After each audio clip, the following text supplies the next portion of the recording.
Good morning students, online classes में आपका स्वागत है। लास्ट क्लास में अपन ने एमीन को कंप्लीट किया था, ठीक है। आज अपन इस लेसन का दूसरा पार्ट बेंजीन डाइएजोनियम लवण है वो स्टार्ट करते हैं। इस लेसन का फर्स्ट पार्ट था एमीन, वो अपन कंप्लीट कर चुके हैं और जो इसका दूसरा पार्ट है वो आज अपन स्टार्ट करते हैं।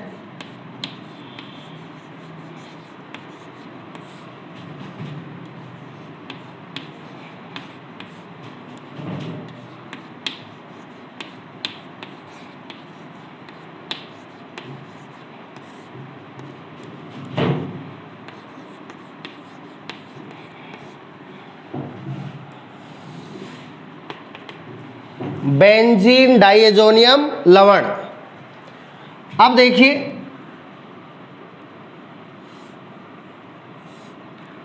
बेंजीन डाइएजोनियम लवण को इस प्रकार से शो करते हैं। ये बेंजीन वलय हो गई, ठीक है। एजो शब्द अपन को पता है, एजो शब्द अपन काम में लेते हैं नाइट्रोजन के लिए। एजो शब्द किसके लिए काम में लेते हैं? नाइट्रोजन के लिए।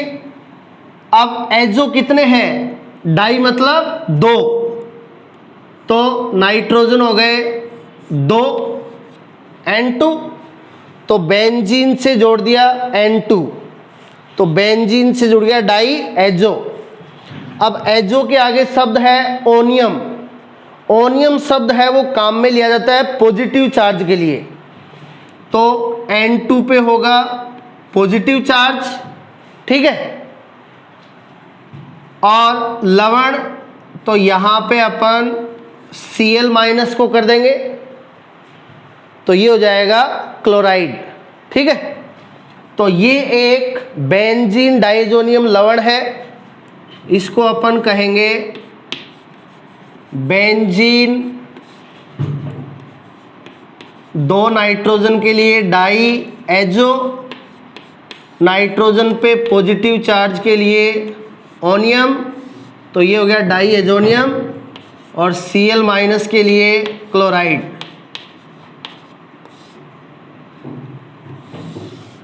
तो ये हो गया बेंजीन डाइएजोनियम क्लोराइड, ठीक है। अब देखिए, अब अपन इसको बनाने की विधि करेंगे और इस यौगिक को बनाने की एकमात्र एक ही विधि है अपने पास, ठीक है ना।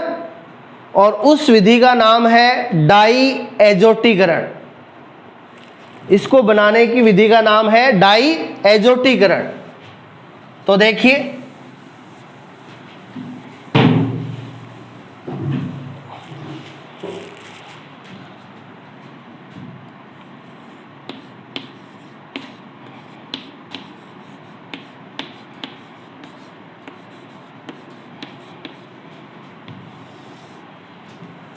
अब देखो डाई एजोटीकरण, डाई एजो मतलब यहां पे अपन बेंजीन वलय से जोड़ेंगे दो नाइट्रोजन। अब बेंजीन वलय से दो नाइट्रोजन यानी डाई एजो का जुड़ना, डाई एजोटीकरण।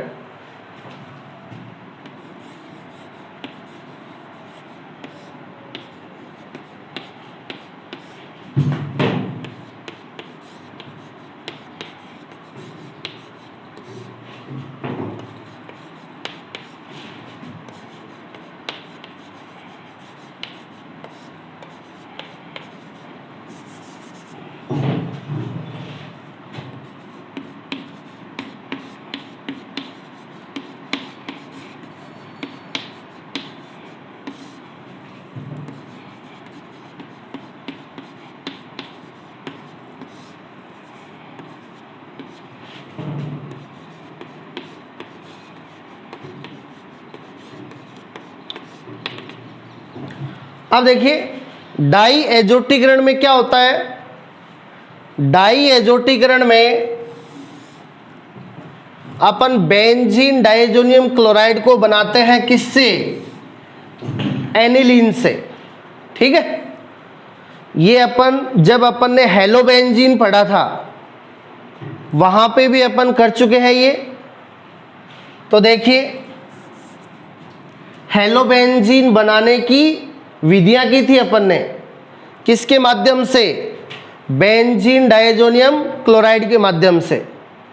तो पहले अपन ने एनिलीन को बदला था बेंजीन डायजोनियम क्लोराइड में डायजोटीकरण द्वारा, और फिर बेंजीन डायजोनियम क्लोराइड को बदला था हेलो बेंजीन में, जिसके अंदर अपन ने सैंडमायर अभिक्रिया, गाटरमान अभिक्रिया, ये अभिक्रियाएं की थी, है ना। तो देखिए डायजोटीकरण, तो इसमें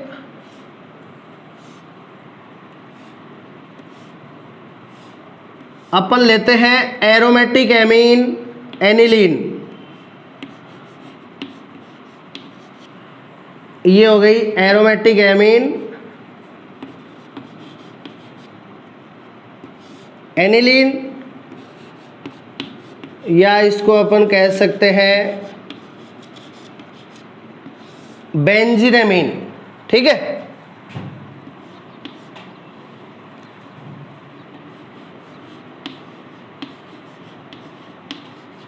इसकी क्रिया करवाई जाती है डायजोटीकरण में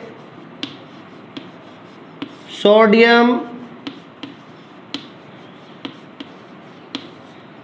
नाइट्राइट प्लस HCl के 2 अणु, ठीक है।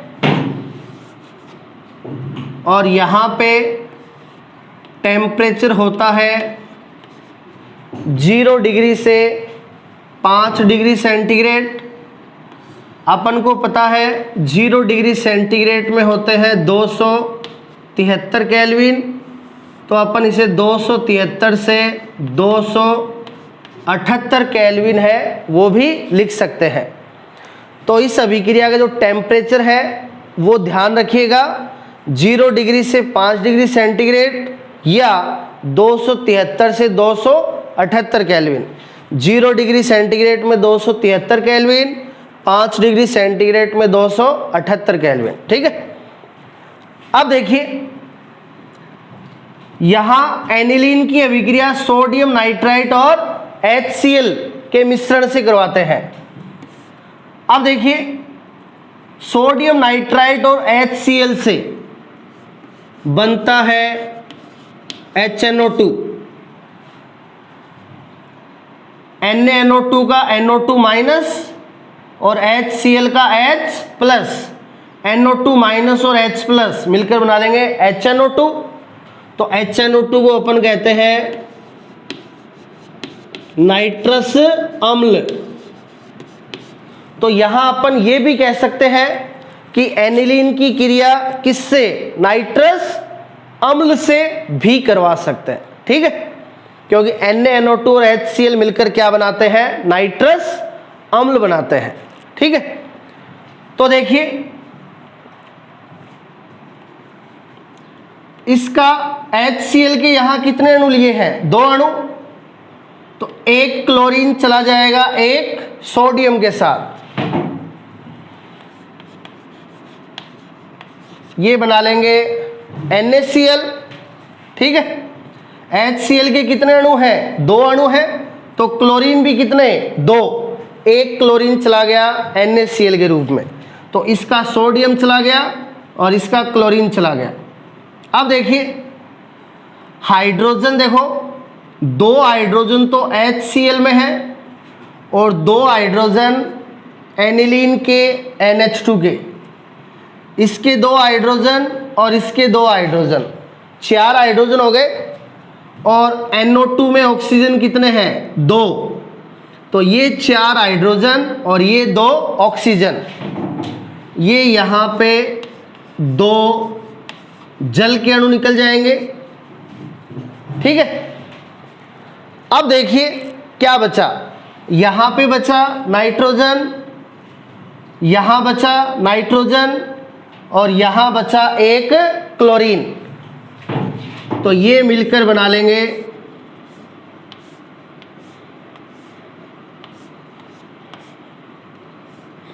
एक नाइट्रोजन, यहां पे पहले से लगा है एक नाइट्रोजन, ये 2 नाइट्रोजन हो गए और N2 पे प्लस और ये Cl माइनस। तो इस प्रकार से निर्माण होता है बेंजीन डाइज़ोनियम क्लोराइड का।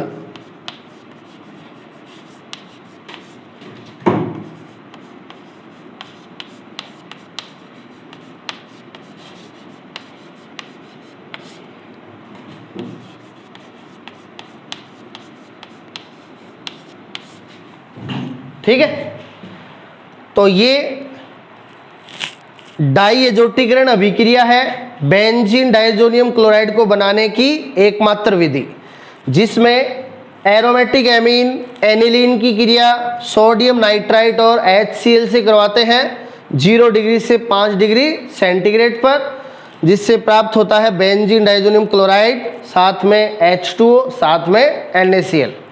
तो इस विधि का नाम है डाई एजोटीकरण विधि। काफ़ी इंपॉर्टेंट है, ये बहुत बार एग्जाम में पूछी जाती है।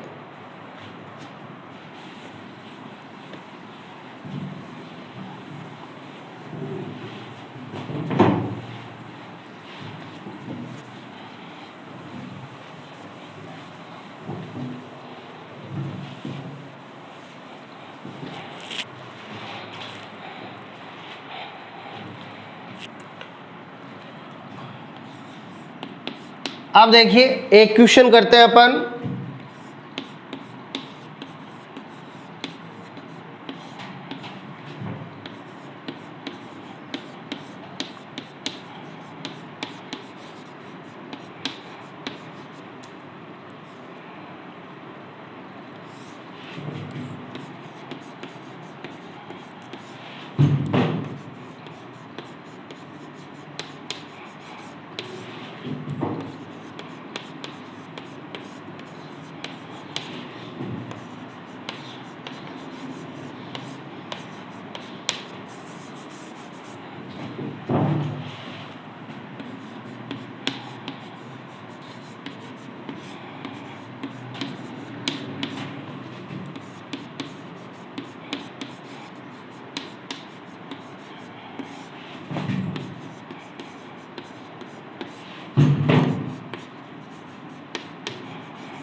अपने पास क्वेश्चन है, एल्किल डाइएजोनियम लवण अस्थायी होता है जबकि बेंजीन डाइएजोनियम लवण स्थायी होता है, समझाइए।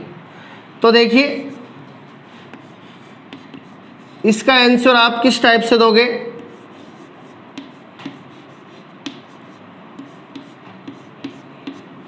ये है RN2+X-, ये एल्किल डाइएजोनियम लवण है।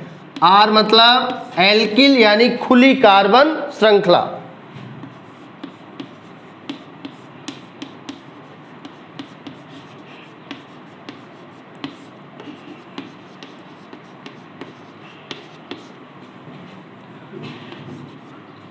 तो इसमें अनुनाद नहीं पाया जाता है,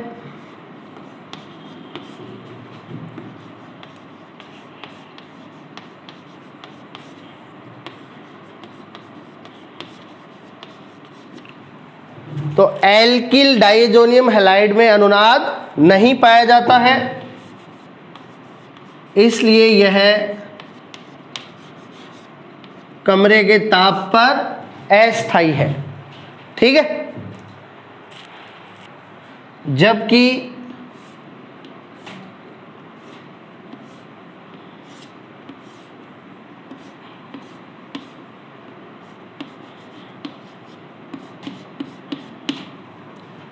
बेंजीन डाइएजोनियम हैलाइड है, इसमें बेंजीन वलय होने के कारण अनुनाद पाया जाता है और अनुनाद पाए जाने के कारण यह क्या होता है? स्थायी होता है। तो ये कारण है एल्किल डाइएजोनियम हैलाइड अस्थायी होता है क्योंकि इसमें अनुनाद नहीं पाया जाता है, जबकि बेंजीन डाइएजोनियम लवण है वो स्थायी होता है क्योंकि इसमें अनुनाद पाया जाता है। अब अपन देखेंगे बेंजीन डाइज़ोनियम हैलाइड की अनुनादी संरचनाएं।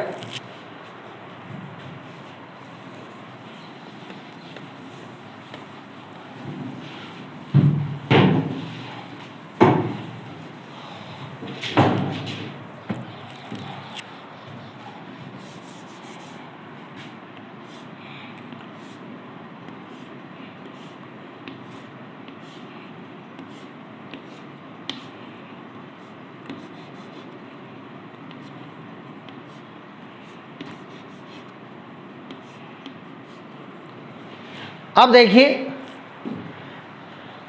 ये है बेंजीन डाइएजोनियम हैलाइड को नहीं लेंगे अपन, यहाँ पे केवल इतना ही लेंगे, ठीक है। तो ये अपना है बेंजीन डाइएजोनियम लवण।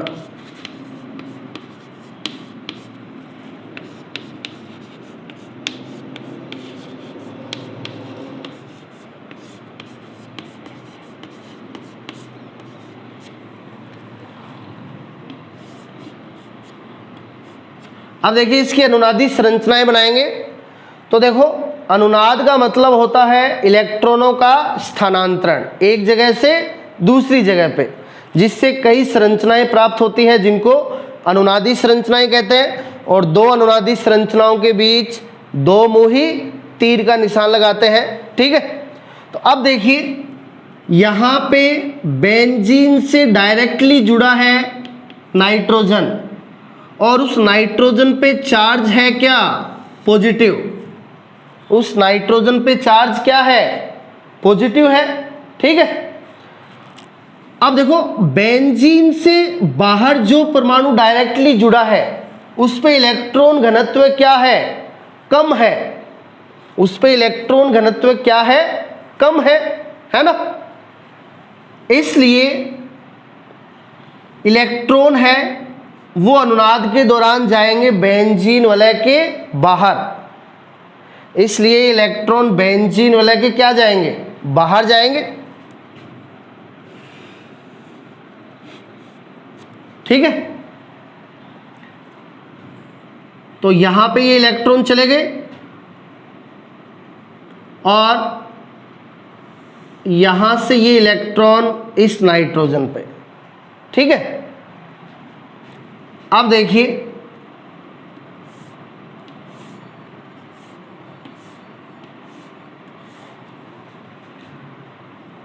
अब ये इलेक्ट्रॉन यहां चले गए तो ये इलेक्ट्रॉन यहां आ गए, ठीक है।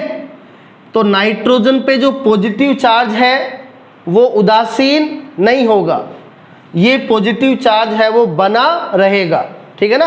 क्योंकि ये इलेक्ट्रॉन यहां पे गए तो ये इलेक्ट्रॉन यहां पे आ गए, तो ये जो पॉजिटिव चार्ज है वो उदासीन नहीं होगा, ये बना रहेगा, ठीक है।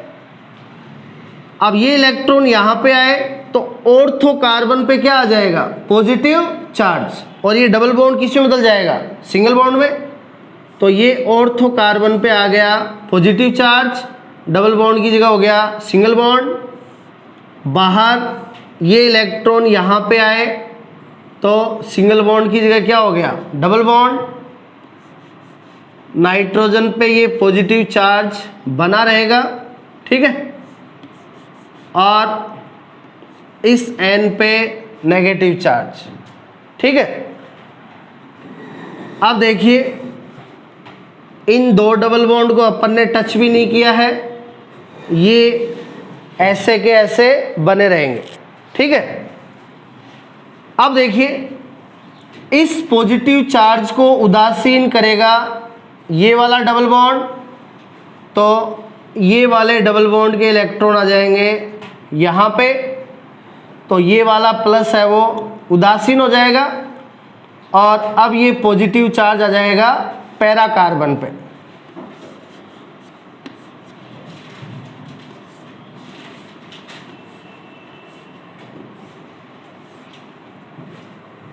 तो ये वाला प्लस उदासीन हो जाएगा, यहाँ हो जाएगा डबल, ये वाला इलेक्ट्रॉन यहाँ गए, यहाँ सिंगल, और पैरा कार्बन पे पॉजिटिव चार्ज।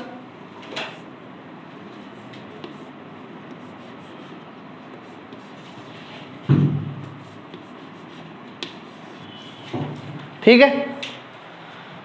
अब देखिए ये वाला पॉजिटिव इसको उदासीन करेगा, ये वाले डबल बॉन्ड के इलेक्ट्रॉन आ जाएंगे यहाँ पे, ये उदासीन हो जाएगा, यहाँ डबल बॉन्ड हो जाएगा और यहाँ डबल की जगह सिंगल, और इस ऑर्थो पे आ जाएगा पॉजिटिव चार्ज।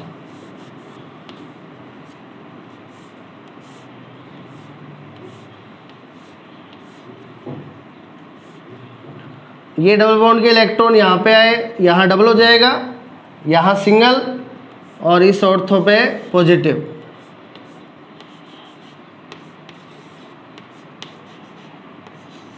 ठीक है। अब देखिए ये पॉजिटिव चार्ज कैसे उदासीन होगा। देखिए ये माइनस, ये जो नाइट्रोजन पे माइनस है इसके इलेक्ट्रॉन वापस आ जाएंगे यहाँ पे, यहाँ वापस डबल हो जाएगा और ये जो डबल बॉन्ड के इलेक्ट्रॉन है ये वापस आ जाएंगे अंदर, यहाँ वापस डबल हो जाएगा, यहाँ सिंगल और ये पॉजिटिव चार्ज क्या हो जाएगा, उदासीन।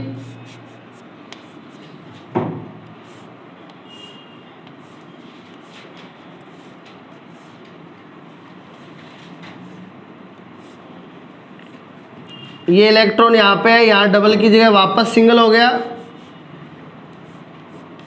एन पे पॉजिटिव चार्ज, ये माइनस वाले इलेक्ट्रॉन यहाँ आए, यहाँ वापस डबल। ठीक है। तो ये बेंजीन डाइएजोनियम लवण की क्या है, अनुनादी संरचनाएं हैं और अनुनाद पाए जाने के कारण बेंजीन डाइएजोनियम लवण क्या होता है, स्थायी होता है, और जबकि एल्किल डाइएजोनियम लवण अस्थायी होता है क्योंकि उसमें अनुनाद है वो नहीं पाया जाता। ठीक है।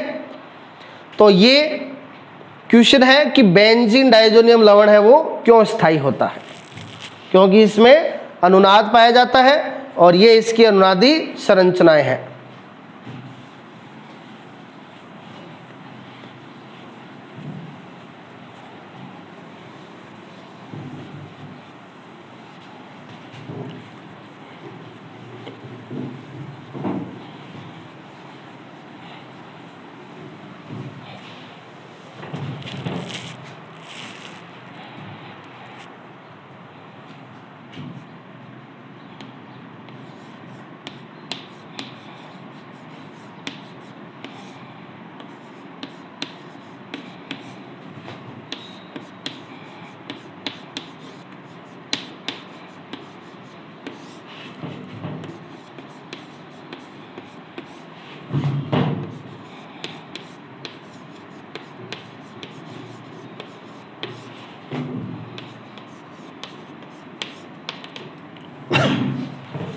अब देखिए बेंजीन डाइएजोनियम लवण के भौतिक गुण।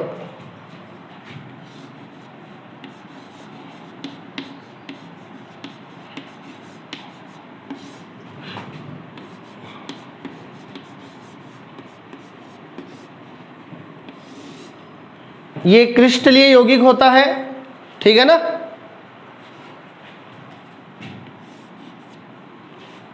तो क्रिस्टलीय यौगिक यानी ये छोटे छोटे क्रिस्टल के रूप में पाया जाता है, यानी इसकी भौतिक अवस्था है वो कैसी हो गई, ठोस। ठीक है। अब देखिए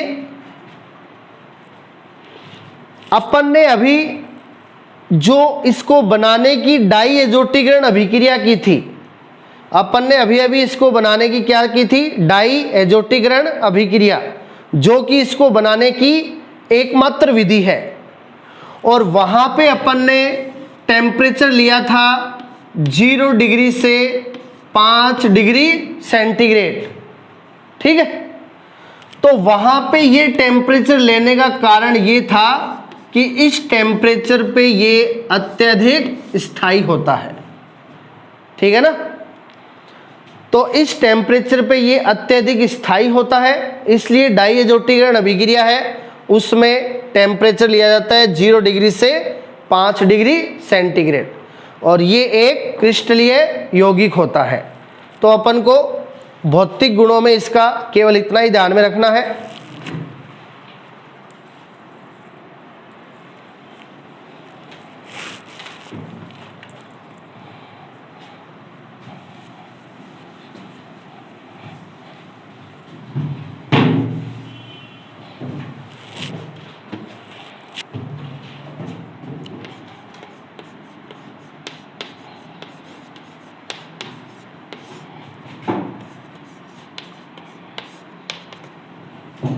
अब अपन करेंगे बेंजीन डायजोनियम लवण के रासायनिक गुण। तो देखिए इसकी जो रासायनिक अभिक्रियाएं हैं वो दो प्रकार की होती है।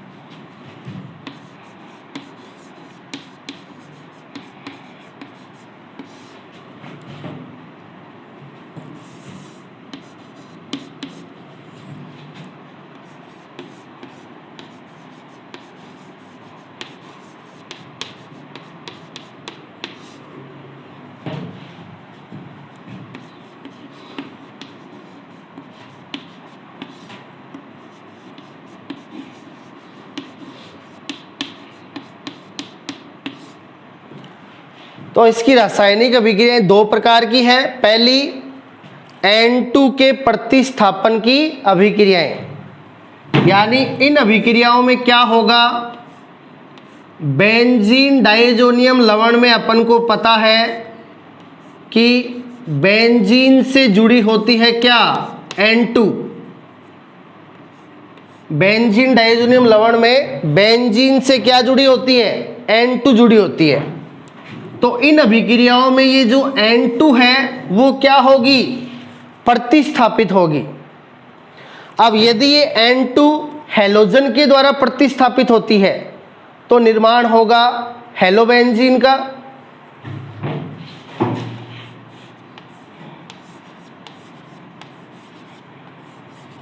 यदि ये N2 हैलोजन के द्वारा प्रतिस्थापित होती है तो निर्माण हो जाएगा हेलोबेंजीन का। यदि ये N2 OH के द्वारा प्रतिस्थापित होती है तो निर्माण हो जाएगा फिनॉल का। यदि ये N2 नाइट्रो समूह के द्वारा प्रतिस्थापित होती है तो निर्माण हो जाएगा नाइट्रोबेंजीन का। ठीक है ना। तो इस प्रकार से इन अभिक्रियाओं में विभिन्न समूहों के द्वारा किसको प्रतिस्थापित किया जाता है, इसके ऊपर लगी नाइट्रोजन को प्रतिस्थापित किया जाता है। इसलिए इसे अपन N2 के प्रतिस्थापन की अभिक्रियाएं कहते हैं। और यहाँ पे N2 यदि हैलोजन के द्वारा प्रतिस्थापित होगी तो हेलोबेंजीन बन जाएगा, OH के द्वारा प्रतिस्थापित होगी तो फिनॉल बन जाएगा, और NO2 के द्वारा प्रतिस्थापित होगी तो नाइट्रोबेंजीन बन जाएगा। इस प्रकार से अपन इन अभिक्रियाओं के द्वारा बहुत से महत्वपूर्ण एरोमेटिक यौगिकों का निर्माण कर सकते हैं आसानी से। तो इसी कारण से जो बेंजीन डायजोनियम लवण है इसकी बहुत ज़्यादा इम्पोर्टेंस है कि इससे अपन बहुत से एरोमेटिक यौगिकों को आसानी से बना सकते हैं। क्यों?